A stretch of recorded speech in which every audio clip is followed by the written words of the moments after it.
Hey everyone, it's Angela Stevens with the podcast Refocus with Angela, and I'm so excited to let you know who our guest is today. You have probably read one of her books. She's so inspiring and such a delightful person that I can't wait for you to know more about her. But today we have Brenda Knight, and you might know her as the author of Random Acts of Kindness. And I think that's all I need to say, but I'm going to tell you a little bit more about her.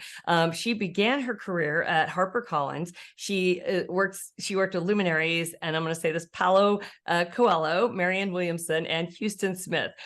She was awarded IndieFab's Publisher of the Year in 2014 at the American Library Association. She's the author of Wild Women in Books, The Grateful Table, Be a Good in the World, and Women of the Beat Generation, which won an American Book Award. And she's also, as I said before, the author of Random Acts of Kindness and co-author of You Should Be Writing with Nita Sweeney. She's a poet, she's a writer, she's an editor, and today she's the publisher now for Mango Publishing. So first of all, I could go on and on and on, Brenda, but thank you so much for being on our show. Well, thanks for having me. I'm very excited to talk to you. Definitely. So first of all, this podcast is all about focusing. And I have a quick question for you right off the bat. So if we have anybody out there that says, I'd like to write a book, or I want to write a book, or I want to write an article for a magazine or something like that, sometimes they can't get started. Right. So give us tips for you on how you focus when you've got a deadline for a book or something and you're just not there. What do you do to get focused? Well, first of all, I assign myself an hour a day to write. And I also assign myself a word count. And the word count is 500, which is not too many and not too small. And also I work in sprints of 20 minutes. Not too long ago, I found out about this focusing methodology by an Italian student, and he calls them pomelos. And he said he actually was like a scientist, and so he had to do complicated work and calculations and deep focus in order to do his work. And he found that he could do it for 20 minutes at a time, and then take a 10-minute break, and then go back and do another sprint. You don't have to do the sprints back to back, but for my writing, I actually do at least 2 sprints for that hour. And it's calming. First of all, I think that calming yourself and having a routine is very good for focus. And at a certain point, it felt like a ritual. I would literally look forward to 6 p.m. when I got to do my sprints and my writing, and I would have my writing desk the way I liked it. That's also very calming and soothing. I would have a cup of my favorite tea. And then I would just, and instead of being worried or any kind of self-doubt or anything, I would just sort of get centered and then just start. But I understand, and I've also experienced, before I came up with my system, if you will, I understand fear of the blank page, just fear of getting started. And so you can't let fear of the blank page get in your way. You literally just have to brush it aside and start writing. What is in your mind, write it down, even if it seems like maybe it's kind of dumb, or it's definitely not profound, or it's not good enough for your project or article or whatever. Just start writing, and then actually that will sort of prime the creative pump, and then you'll be able to write about what you're planning to write about. I love that. So I just made a couple of notes on that. So first of all, is there a time of day that works for you? It may not work for someone else, but what time of day works for you? Yes. So as you know, I have my day job, which I love, being publisher. So there's lots of editing, lots of author communication, lots of emails. And so 6 p.m. is like my sacred writing time. And, I call it sacred writing time because, like I told you, like pretty quickly it became a ritual where it just had this really special feeling, like it was just for me time, just me. And so 6 p.m., 6 to 7. But if it's a little less and I get in to 20-minute sprints, so if there's at least 40 minutes of really good writing time, then that's good enough. And again, there's times when, I think like, oh, wow, I like, what am I even gonna write about today? Like, I might have had a rough day or whatever, and on a difficult contract negotiation with an agent from New York or something, like, that can set things up for like a rough day. So I might not be in the mental state, but like when this is an important tip too. My work desk is different from my sacred writing desk. I have 2 desks in my house. I was going to ask you about that. Like, give us a picture of what your desk looks like, because I know I would love to know that as well. Yes, yes. So, I used to go to an office, obviously then the pandemic, changed that for so many people, including me. So I had to like turn, my living room into a home office, but it feels comfortable and it's nice enough for, it has a formality to it that feels right for work. So my writing desk is in my bedroom. And I think the most important thing about that is that it's because it's by a window where I can look out into the garden, and being able to look out at the garden, which is like very contemplative and soothing and pretty. And I can even like sort of, look at some plants and like sort of see what's going on with those plants. Are they ready to bloom? Are those roses, fading, and that actually helps my creative process. I have a But it's question. Is very your desk important. totally clean and nothing on Yes, it? yes, yeah. My work I had a desk. vision of that, of what it might be like, because I have ADHD. My son has ADHD, and I remember even with him, everything had to go on, because it would be distracting to him. And so I have a feeling the same way with you, or maybe not distracting, but you're trying to do what you're supposed to do there. Exactly. And my work desk is different because, like, I have stacks of books and some paperwork. I mean, I never allow things to get messy because messiness it negatively impacts my focus. So I So like to people with keep. ADHD were like going, okay, we're in big trouble right there. No, I'm just kidding. Oh, But well, I mean, it's not like super, super, super tidy, because stacks of books and manuscripts and things like that by nature can't be, but it's like orderly stacks. But like what I was trying to say is that my work desk is not like a Zen space because, like, there's just a lot going on, but the writing desk for my personal writing has to be very Zen-like. I love that.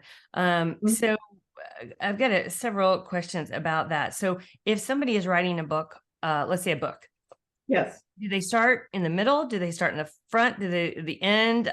Or is there any methodology that you recommend for people? Because I know some people are going to be really interested in that answer. Oh, yes. Yes, I have many thoughts about that. And I recommend, in fact, I was just going over this with an author yesterday who was writing something new for her. So so it's important to just write a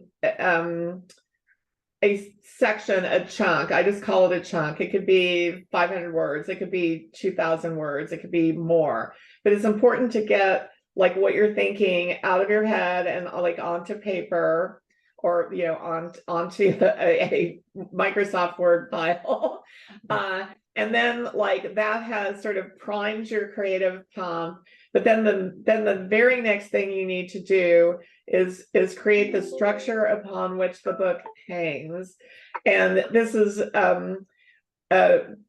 more true for nonfiction than it is fiction, but I'll get to that fiction in a moment.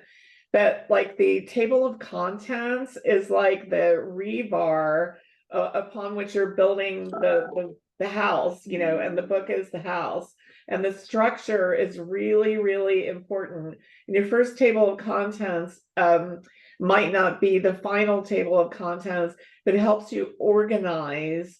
And then once you have the table of contents, maybe you write like the second chapter first, because that's the one you have the most juice about. So you don't have to write them in order, like, you know, 1 through 8 or 1 through 10. And when I'm writing books, like I might be writing, you know, chapters 2, 3, and 4, like chunks of them. And then this is a really important tip, especially for nonfiction, like self-help books or personal growth or anything like that. Don't write the introduction until you've written the book, because you can't really introduce the book until you've written it. So you might write a chunk of the introduction, but you can't write the whole thing until you've written the whole thing. Right. And you said fiction versus nonfiction. Is there a difference of how you should go about that? There is, because you know, a novel might not have chapters as such, but it might have like sort of episodes. So with fiction, I think you do have to write it in order. And a table of contents as such isn't going to be your guide, but you have to like sort of map the book out. You have to sort of storyboard the book. So it's an extremely similar process. Yes, definitely. So it's interesting. So we sent an email out to some of our listeners, and I told them you were going to be coming on our show, and asked them if they had any questions. And I bet I got 20 that came in to say, how do we get the attention of a publisher to consider our book, and how do you go about that? And I think a lot of these were people that have never done that before, but they're trying to get their book out there. And tell us, you know, your thoughts on that, because you've been the writer and now you're the publisher, right? So you've seen both sides of it. So I think you're the perfect person to ask that question to. Yes. Well, whether it's fiction or nonfiction, it helps to have created yourself a platform. So, for example, you know, you have created yourself a fantastic platform with your business, with this podcast, because it's something that it's a way for people to see you regularly. It's growing in popularity. You're marketing it on social media. And so all of that is drawing attention to your work. So if writers do that, whether it's fiction or nonfiction, like do something to like be marketing yourself, and that will really make a difference, because nowadays, like, you know, book publishers and books, like we're competing like with like, you know, hundreds and hundreds of like TV channels and podcasts and movies and just like and social media, you know, where there's a lot of competition. So how can you rise above like the noise? Like how can you get yourself noticed? So if a would-be author and writer can get that step going, and actually nowadays I would say start TikToking, because you're probably reading in the paper that there's many self-published authors that like were, you know, selling, you know, maybe just dozens of their books instead of hundreds or thousands. And then they went on TikTok and like started talking about their books, their novels, their projects, and they went viral and got the attention of, you know, millions of people. Yeah. And then, you know, became bestsellers. And now publishers are like saying, please, will you consider publishing with us?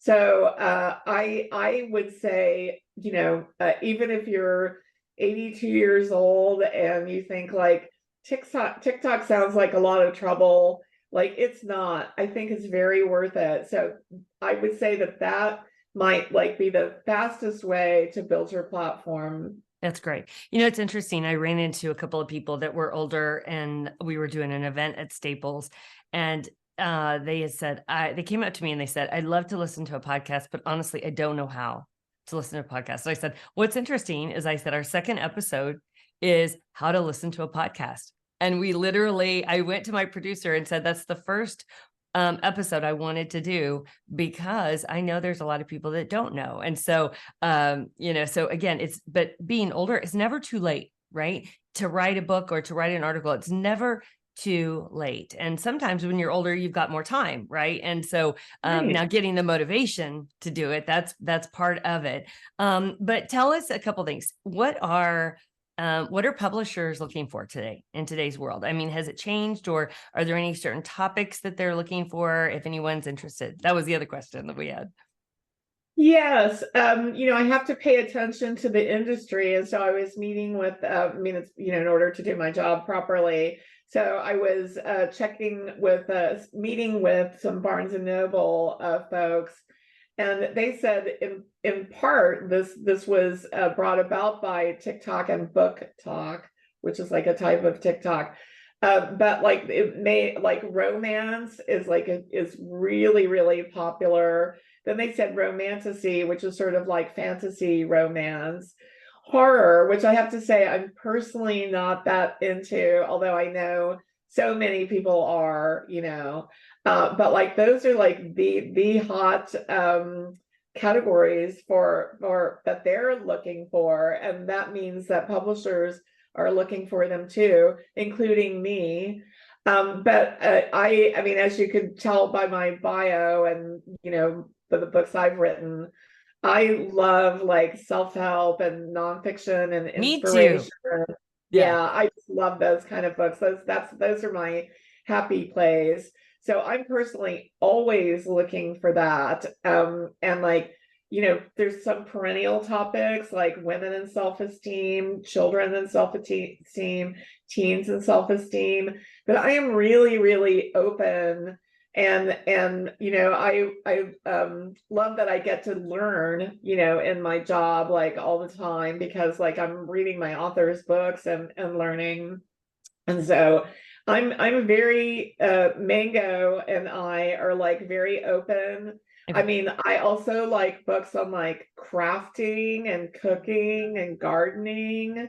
I just yesterday got a proposal from a birder, so like, I mean, I'm very open, because anything that will engage people, and especially books that will, give people tools to improve their lives, like those are important books. So that's what we're all about. I love that. Yeah. So tell me something. A lot of things, people that write books, they can actually be turned into movies and film, right? Yes.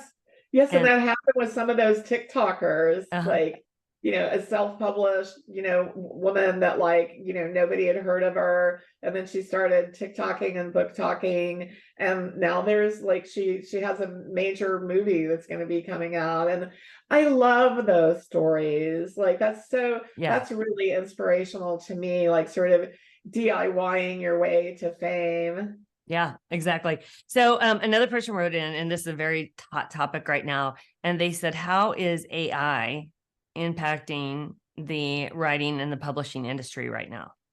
Yes. So I would say that this early spring, like, people have been all a Twitter about it, including me and Mango.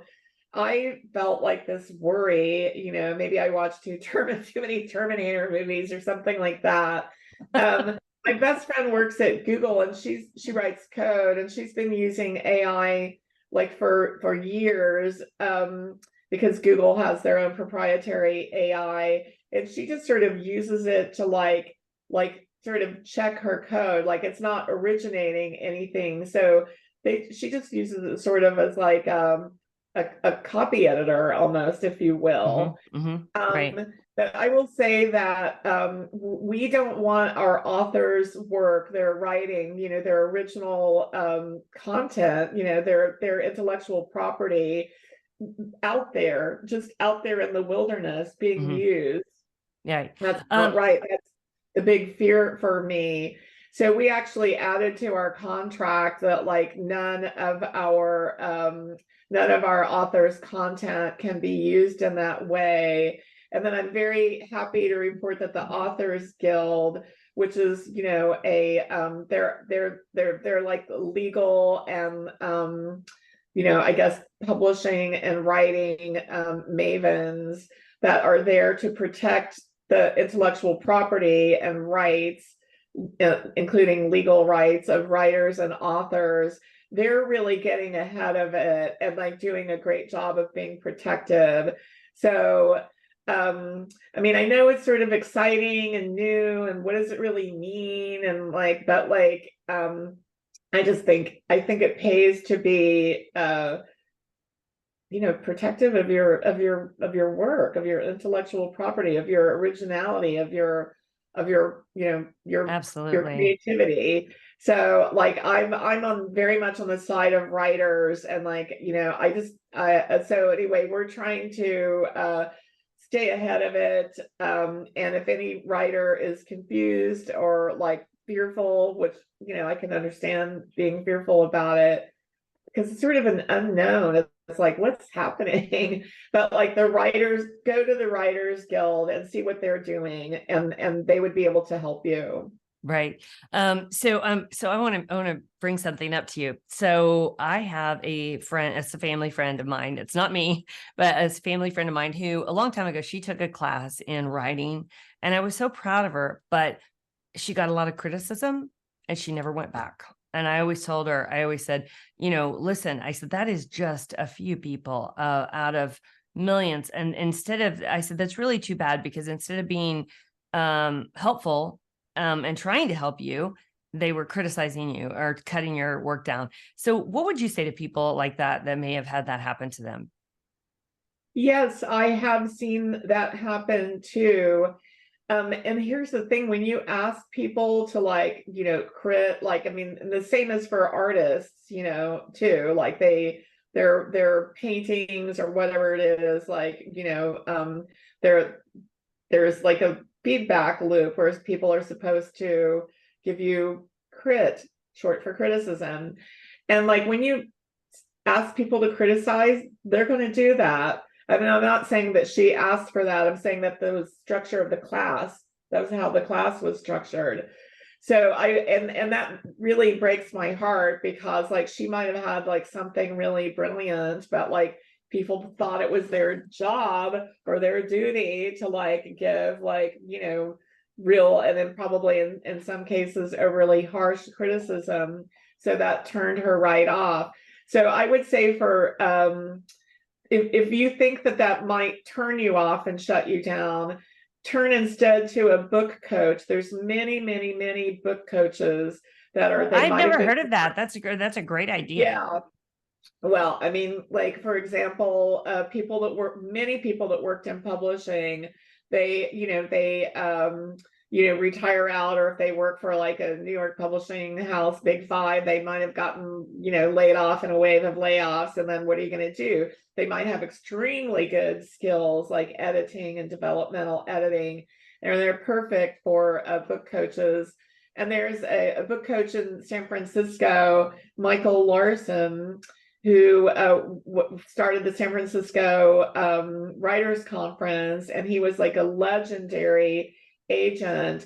And he's like publishing acts of kindness, like, because he will give a free coaching session to anyone. That's great. And yeah, and he gives good, strong feedback. He might say like, you're heading off in the wrong direction here. I suggest maybe you try this. But so it's gentle and constructive, and not mean-spirited at all. And so a book coach might be the first place to turn before you expose your, tender new writings to like, 30 people who think they need to like be harsh.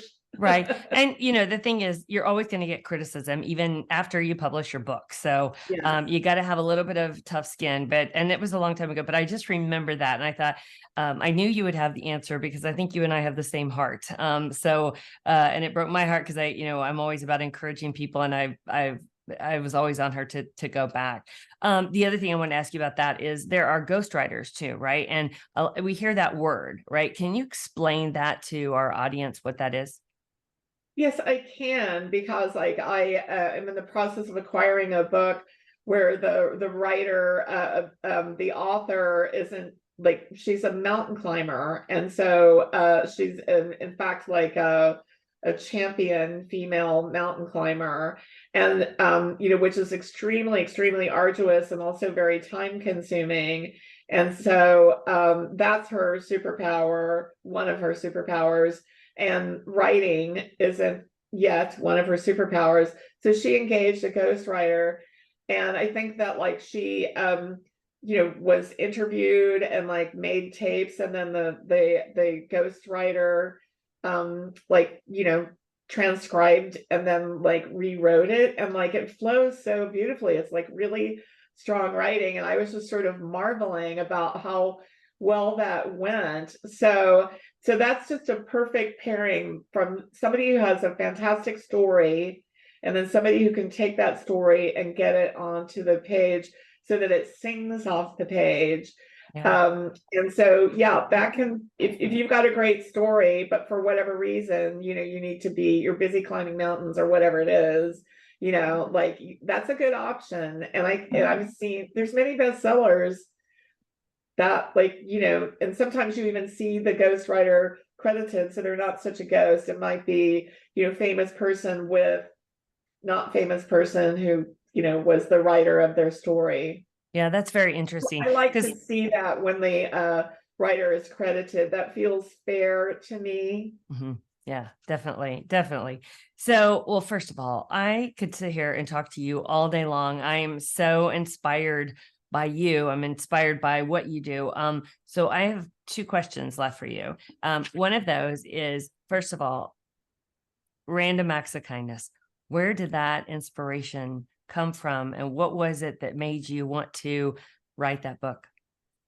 Well, I'm going to give you a counterintuitive answer. I'm originally from West Virginia. A lot of people think my accent is Texas or something, but I'm a West Virginian who moved to California. But like my mom like belonged to this really tiny like evangelical church, first day Christian Advent. And like I remember like as a child thinking like, ooh, I worry that our religion is too boring. But it really was just about being a good person. That like that's how you're going to get to heaven. It's just like basically like acts of goodness and kindness. And so that was imprinted on me as like a little kid. So then when I moved to California, after being here for some decades, there was this woman that wrote random acts of kindness and foolish acts of beauty, and she wrote it on like a napkin. Like I guess it must have been like a very firm napkin, but she was also an artist, and so she had colored pens and like made it a beautiful piece of art, and she stuck it on like a cafe like little billboard where people put their like business cards and things like that. And like it became like this sort of like this is in the 90s too, like it became like it went viral pre social media. It went real old school viral. And so like that, like then it became a bumper sticker, and then people started doing random acts of kindness, like paying the toll for in front of a bridge for somebody, or putting a quarter in their parking meter because they were about to get a ticket, or buying coffee for the person behind you, or just little acts of kindness. And so that combination is the backstory to random acts of kindness. I love that. So I said three questions. I'm actually adding one here. Do you have a favorite acts of kindness that out of your books that you feel like is really meant a lot to you, or that you love more than others? Is there anyone that pops out to you? There is. You seem to know exactly the questions to ask me. I feel like we're really in tune. We're soul sisters. We are, yeah. Yeah. So I was having like a little like tea party on a weekend at my house in San Francisco. And I commuted from Berkeley to San Francisco, or from San Francisco to Berkeley, and then back every day. But for my little tea party, I bought really fancy cookies, like just beautiful, like iced cookies, and like really fancy little napkins, because it was a girlfriend party. And like it had like, sassy sayings from like, cool women like on the pretty napkins. And so I was driving to my house and traffic was really bad coming off the bridge, and I was like stuck like in downtown San Francisco, like just inching along, and so I saw this woman like in my peripheral vision to the left standing on like a berm, and she had her little son, and like I could tell that like they were I just somehow knew that like they were running away from a bad situation at home. And then I looked at her more closely. She was actually like very pretty, and like she had like a big bruise on her face, and I thought, oh, she's escaping an abusive situation at home or something with her kid. And like I only had $5 like on me, because I'd spent everything on like the fancy cookies and napkins. And so I thought, oh, I have to give her the money. And then I just decided I was going to give her my $5, the fancy cookies, and the napkins. Oh my goodness. She was so surprised. And then like and I just said, everything's going to be okay. You're going to be great. Like, just everything's going to be okay. Take good care. And I drove away, and I looked in the rear view mirror, and I could see that she was feeding like her little boy one of the cookies, and like he was dancing around. And then I just sort of thought, I'm so glad I brought those napkins, because the napkins are going to remind her that she's fabulous. Absolutely. So I love that story. That is, and I always say, right, in this company, we all get so busy that sometimes we need to stop, take a moment, and refocus. And sometimes we're like we're at the grocery store and we're running, and we might see a situation like that and we don't do things, right? So I think it's really great. I love that you wrote that book. I just love it. So, and by the way, you have a new Random Act of Kindness out now that they can get on everywhere, I'm sure, right? Okay. Yeah. So perfect. Okay. Last question, my friend. We always ask people on this podcast at the end, we always say, you've got to have off days, right? And I'm sure you do as a writer as well. But when you get in your car and you have one of those off days and you're going to something really important, what is the song or the genre or the name of the artist that you listen to when you need game on? Electronica. And I find it very good for mental work. I feel like listening to electronica makes me smarter, and I'm not kidding. And specifically craft work, like have been around for like decades, but there's something about like their album Computer World that just has the right like beats, and like I just feel like I'm cooking with gas now. I'm listening to electronica. I'm getting smarter. Yes, I can do it. I can't wait. As I said, I'm driving this afternoon. I cannot wait to put that on and listen to it. So, Brenda Knight, author of Random Acts of Kindness and publisher at Mango Publishing. Thank you so much for your time today. I graciously appreciate it. I feel like we've learned so much more about you, and more importantly, you've inspired others by answering some of the questions, and maybe, just maybe, we've inspired a few people to write that book or to send it in. So thank you so much. Oh, I loved it. It was my pleasure. What a great way to start my day. Thank you.